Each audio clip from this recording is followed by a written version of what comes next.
here are some things you should expect if you're taking the Life Science Biology Regents Exam. This video is just going to be about the structure and format of the test, as well as some things to watch out for and some tips for your multiple choice and constructed response. But if you want to do a full content review, I also have several review videos on this channel, so be sure to check them out and give this video a like if it's been helpful. All right, so if you're not already aware, the Biology Regents is 3 hours long. It's a long test. There are 45 to 55 questions, and we'll talk about why that number can vary in a minute. But you're going to see both multiple choice and constructed response questions. There are more multiple choice questions than constructed response, but still every question section is going to have a mix of those two. The multiple choice questions have 4 answer options, and the constructed response usually are about a sentence or 2 long, sometimes with some diagramming or drawing involved as well. All right, so if you are curious about what exactly is going to be on the test, here are the categories of different types of topics from the biology curriculum that you might see. So you'll notice that topics in ecology and genetics are going to be the most commonly questioned topics, but everything you've learned in biology will probably show up in the test at some point. So interdependent relationships in ecosystems is on average one of the more largely questioned categories, as well as inheritance and variation of traits, followed by things like natural selection and evolution and structure and function. So as you're going back and reviewing and thinking about what you want to spend your time on, think about this graph, and if you're struggling with ecology or genetics, for example, you might want to spend a little bit more time on those things because those questions are going to show up more on the exam than something like Earth systems or engineering technology and the applications of science, though they may show up a little bit. All right, so these question types are all stimulus-based. What does that mean? That means that you're going to see something on the page, whether it's a reading passage, a graph, a picture, a data table, a model, maps even, and then you're going to have chunks of questions, which the exam calls clusters, after each stimulus. There will probably be 2 or more stimuli, things that you'll have to look at and digest before you go and answer the questions. Sometimes these are going to be things that you may have not studied in your class, but you're going to use the skills you learned in your biology class, apply them to this new context, and use those science and engineering practices and all of your content knowledge put together to be able to answer the question. A lot of topics will introduce new information in reading passages or tell you about a new process. So a lot of information you can gather from the stimuli themselves, and then you're going to be combining this with your own knowledge to answer the questions. I know this sounds a little bit complicated. The test creators have done this because they think it makes the science more interesting. They've said these stimuli provide students with an interesting and relatable setting that drives the progression of the assessment storyline. If they think it's more entertaining, that's fine with them, but I just hope that you are successful on your test by knowing what to expect. So let's talk a little bit more about what those stimuli could be. So you might see, for example, a diagram of the process of fertilization and how it could result in something like fraternal versus identical twins. You might see an image of a peppered moth in some sort of question group on evolution. Maybe you'll see some predator-prey relationships. Maybe you'll see a diagram related to the carbon cycle and how matter and energy is cycled on Earth in different ways. These are just all hypotheticals, but this is the kind of imagery that you might see for a stimulus.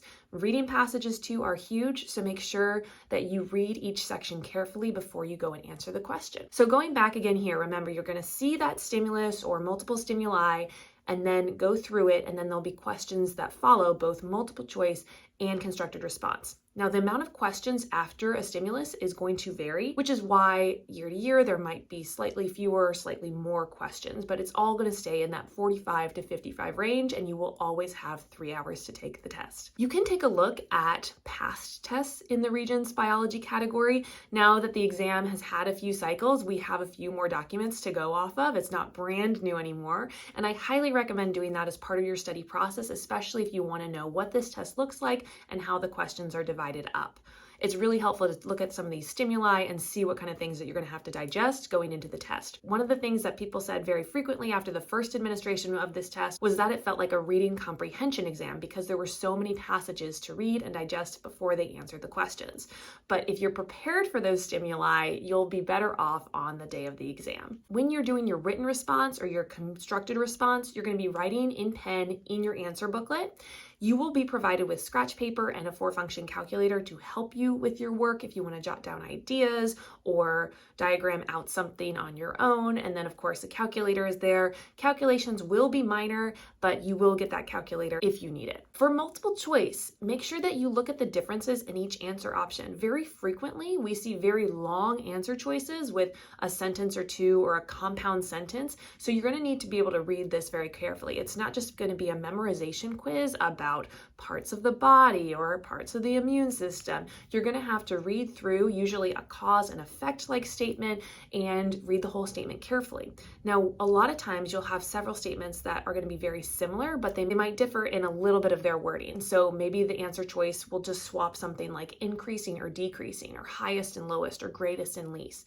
And you want to make sure that often in these answer choices, there'll be a because part of the answer choice. So something will happen because of this, or we will see the population go up because there is a lack of predators in the environment. You might also see as a result of, or due to the fact that, but make sure that because matches the correct answer well, because sometimes that's where they can trip you up. Now for the constructed response, remember you can write down in pen your answers. If you are doing a graph or a drawing, in that portion, you can use a pencil, and you of course have scrap paper to outline your ideas.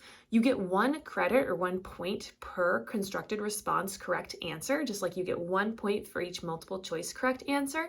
And you do need to answer all parts of that question in order to get the correct response point. Now, there are no half points, no fraction points allowed. So if you don't get all of the answer choice, if the graders are not seeing the correct answer or they only see part of the correct answer, they cannot offer you points.